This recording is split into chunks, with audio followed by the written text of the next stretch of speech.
If you're going to be a leader, you're going to have to qualify in these 5 areas. Intellectually, well, you could probably tell that I am always a student. I'm always learning. And spiritually, my life is wrapped up in my prayer life with God. This is leadership. And Paul says that person is capable of overseeing anything.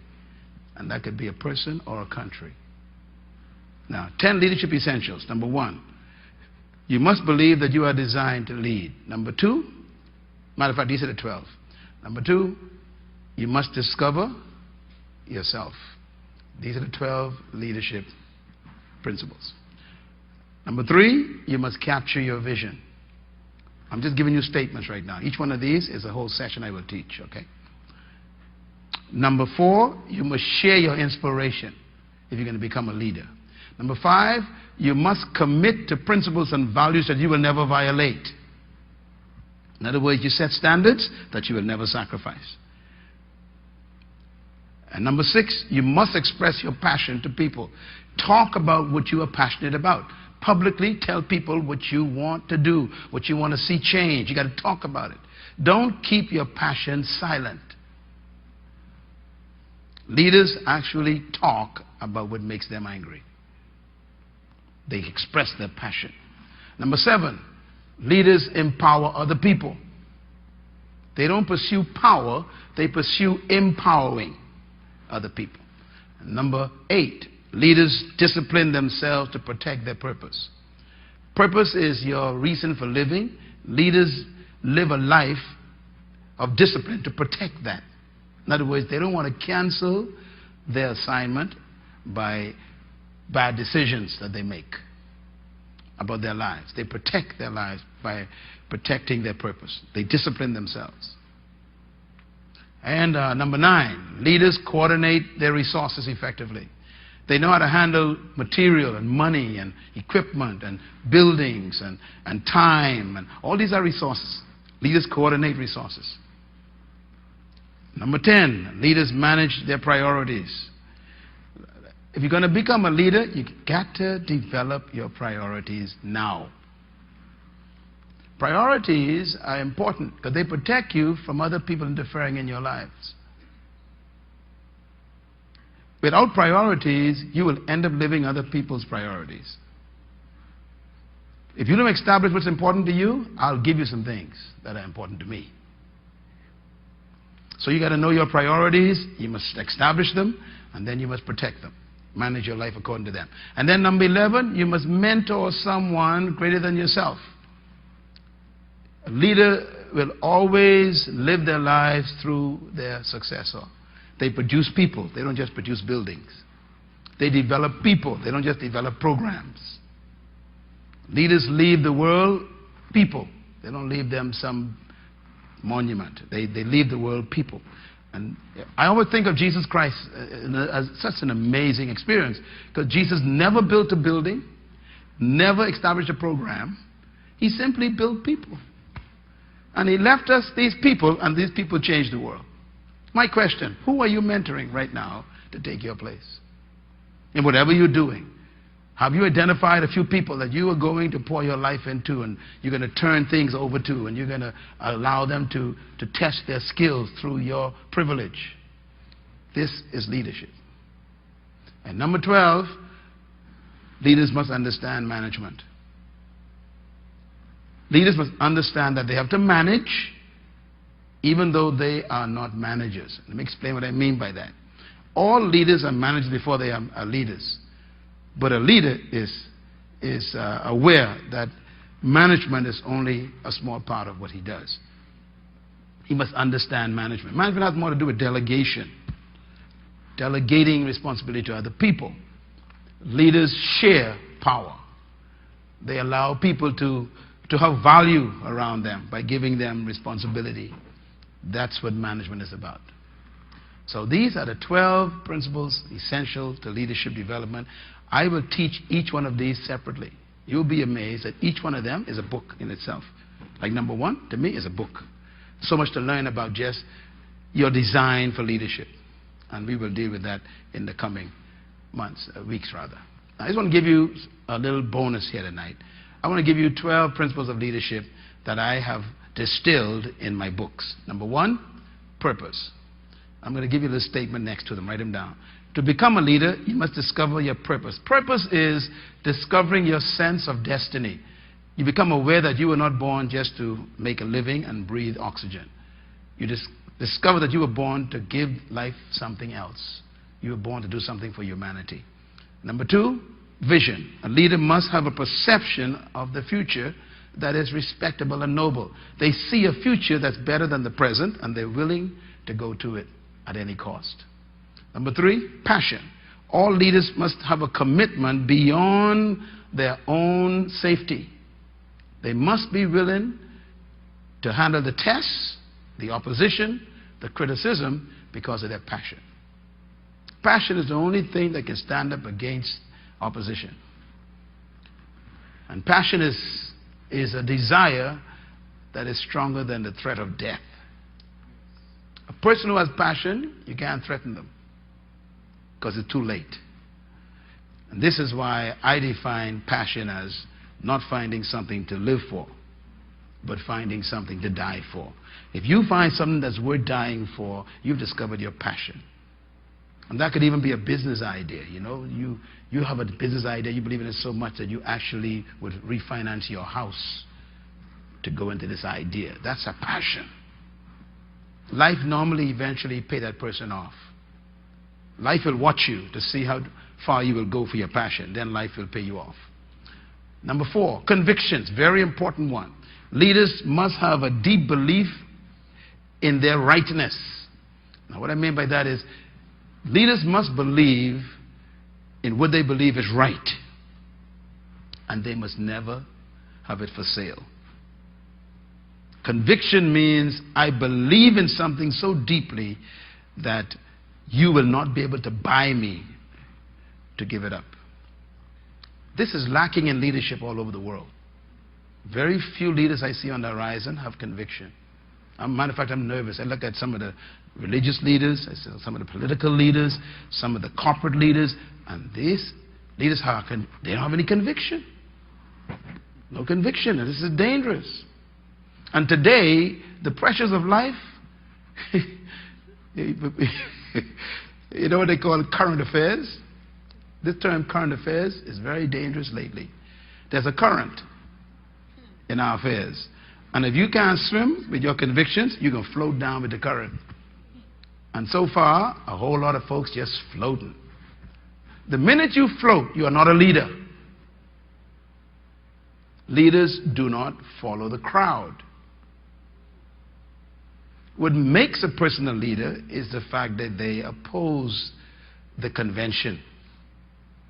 The conventional things. That's what leaders are made of. People who defy the context. Who say to life, this is not right. And I am not going with this. The pressures that the people are feeling today in leadership is exposing their lack of leadership. Because they have no conviction. I can hardly find a leader in the world right now. Very few, and you know, I think I travel a little bit, and I meet them. And you could see, even in my own country, I'm trying to identify, okay, who has conviction? Conviction. The opposite of conviction, write it down, is compromise.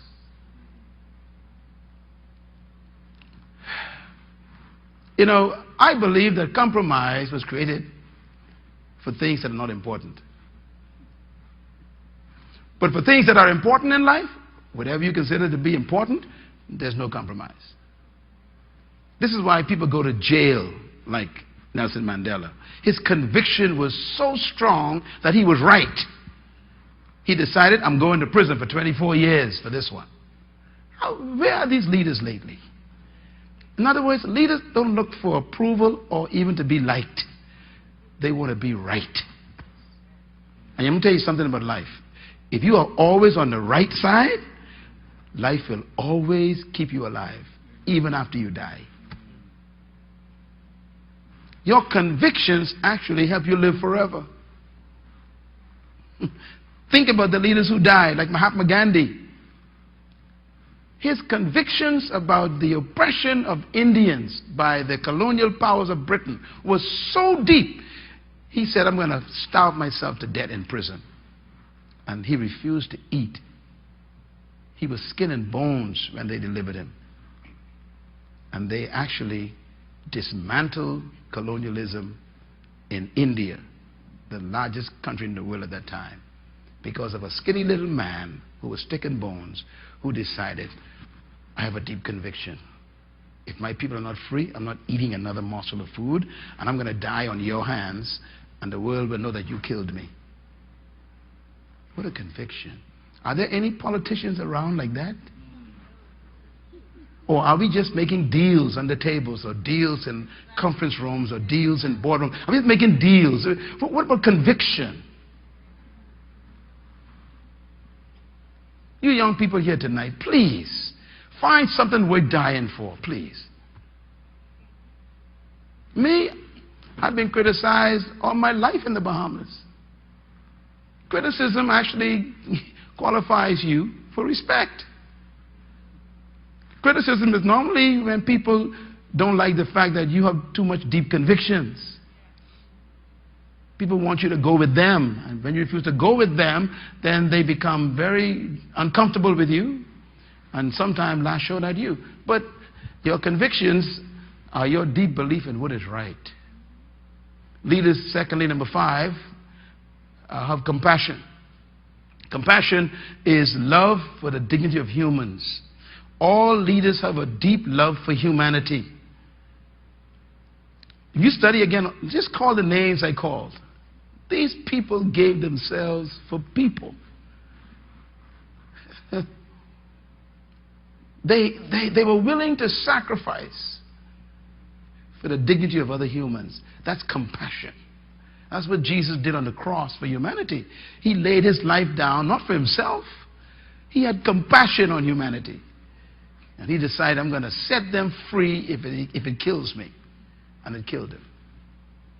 Of course, he rose again to check, make sure it happened. Number 6, leaders must live by principles. And this will be the focus of our event coming up in November. The principles are the standards that you decide to live by, to function by. Certain things you will not violate. I will not steal. I will not bear false witness. I will not take deals on the table. I will not lie. I will not commit adultery with other people's property. I will not steal. I will not take what they call it, kickbacks. I will not pad invoices. I will not over invoice a project. In other words, these people have standards. A leader has standards. Where are the leaders? Number 7, leaders have values. Values are what we call codes of ethics. The ethical, it's like a personal contract with yourself about what is important to you. A code of ethic. Number 8, leaders must have a clear plan. Always a clear plan. Always be a planner. A leader can have a plan all the time. Have a plan that they're working on in their lives. Their life is planned. This is important because leaders are not people who are looking for a current to take them somewhere. They already got their GSP all worked out. They got the destination clocked in. They put the coordinates in their lives into life. They know exactly where they're going. They, how they say it in aviation, they got their flight plan already logged in. So when the hurricanes come and the storms come and the lightning flashes and the thunder comes and the rain comes, they know that's okay. I'm going to bump around a little bit, but I got my coordinates in. They have a plan. Leaders are not afraid of setbacks and side tracks. All they know is that they have a main track. They're going to stay on track. They may even fall and get up, but they're going to get back on track. Leaders have a one-track mind. Yes? Number 9, persistence. Big one. Leaders are committed to success. That word commitment is important here. Persistence is insisting on what you desire. Persistence means I insist on getting what I dream. I insist on it, which means that life going to have to let this go. Life could hold this as long as it wants. I'm going to get this. Persistence means bearing up under pressure. It is the foundation of courage. It is the very thing that gives the leader stickability. Persistence means that I believe in the future so much that the present have to let me go. This is persistence. And by the way, those who are watching me online, you can put that quote right there and send it out. Persistence is when you tell the present, the future is more important than you. I'm going there. That's what leaders are. Leaders don't live in the present. They live in the future. Their body's in the present. They believe in the hope more than they believe in the environment that they are in. Leaders have this powerful persistence. And number 10 is dedication. I'm going to write a book on this one someday, but the dedication is so important. I discovered that dedication is more important than loyalty, faithfulness, and commitment. And someday I'll explain that. But dedication is the highest form of relationship. Dedication. You can be loyal and not be dedicated. I could be loyal to you for the wrong reason. That's what I'm saying. In other words, I could show up every single day, loyal to you. Why? Because I want your job. There you in love. Faithfulness is also not as important as dedication. You can be faithful to something for the wrong reason. That's why marriages don't work. Marriages don't work because people marry people who are faithful and committed and loyal. Let me tell you something. Your marriage is not safe if the person who loves you is committed. Because they can be committed to you, come home every day, but still got a sweetheart. So they are committed to coming home every night. But where they been before that is the question. See, so the commitment doesn't mean that you're safe. And the loyalty, they can be coming home every day. They come home every day. That's loyal. I got a loyal husband, loyal wife. They always come home. Yeah, but where they been on the way there? So the loyalty doesn't mean that you are safe either. Am I coming home? See, dedication is a different story. Dedication means I live on you. I exist on you. If you fail, I fail. If you survive, I survive. I live for you only. As dedication. Leaders must be dedicated to the task. You know, there's some folks who are loyal to you until pressure comes. Come on, talk to me, leaders.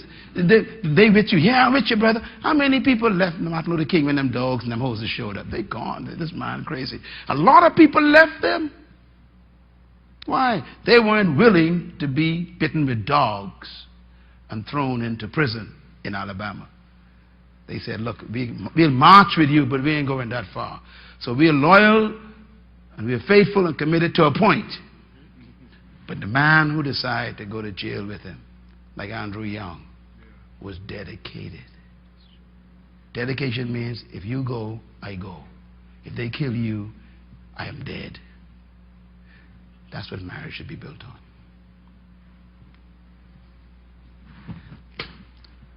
How dedicated are you to your vision?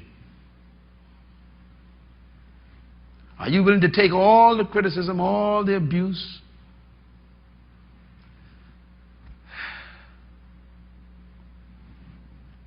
Leadership. What they say? Take a licking, keep on ticking. That's what leaders do. They take a good licking, and then they get up and keep on ticking. That's what leadership is about. I hope this has been helpful for you tonight. And number 11, sacrifice. If you're going to be a successful leader, you're going to have to be willing to be a sacrifice. You must be willing to suffer for the cause of your vision, what you want to do. And finally, number 12, and this is an important one, a leader must be accountable. You're not authority unto yourself. You are accountable to someone else. Leaders are always submitted to a higher authority. First of all, it must be a person or persons on earth. Don't tell me you submit it to God. Leaders have a human accountability. There are people that they look to for covering and to be accountable to. Never trust a person who is not accountable to someone else. Never trust a person who cannot be rebuked by someone else. Never trust a person who cannot be corrected by someone else. And I tell you, as you study the leaders in the world, the ones who fell are the ones who were not accountable. And you study them, you'll find that that's true. That last one is important. There must be someone who can correct, rebuke, instruct, and fire the leader. Everyone needs a covering. There are people in my life, you all know them, I'm accountable to them. And they have a right to call anyone in this church and ask you how I'm doing. They can call my wife and ask her, how's your husband doing? They can call my son and daughter any day and say, tell me, how's your father doing? What's he doing? That's accountability. Don't you ever take the spirit that says the buck stops with me. Of course, the final point is you are accountable to God. If we don't get you, God gonna get you. There are many people who died without human accountability, and they can stand before the throne of God, and God gonna say, how did you do? What did you do? He will be the ultimate source of authority. So we live with an awareness that we got to give two accounts. To the human authority and to the divine authority. And these will keep a leader humble and fearful. A leader without fear in his life or her life is a dangerous leader. Never trust a leader who is not afraid. The first qualification God gives in the Bible for leadership, the first qualification is they must fear God. And there's a reason why God said that. Because if you don't fear God, I'm in trouble. No conscience. That's why you could kill humans. You could abuse humans. You could oppress humans because you don't fear God. But if you fear God, you will always respect His image. And friends, our time is up. Thank you so much for joining us. This is Dr. Myles Munroe on Leading Edge Leadership with Dr. Munroe, where we discover the leadership within you and also the leadership in others. I trust that you were inspired today and motivated to begin to believe that you can achieve greatness. You were born to be a leader, but you must not die a follower. And I am convinced that every human being was born with a gift that not supposed to just make a living, but to make a difference. So I trust that you will continue to tune in on every segment. Remember, these programs are designed to develop leadership in you and in others around you.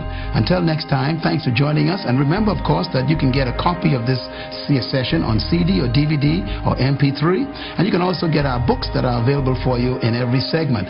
Each book was written to help you discover your leadership potential. The first book I want to recommend is called The Power of Vision. The second book is called The Spirit of Leadership. The third book is called Becoming a Leader. Anyone can do it. And the fourth book is one of my most important books, The Burden of Freedom.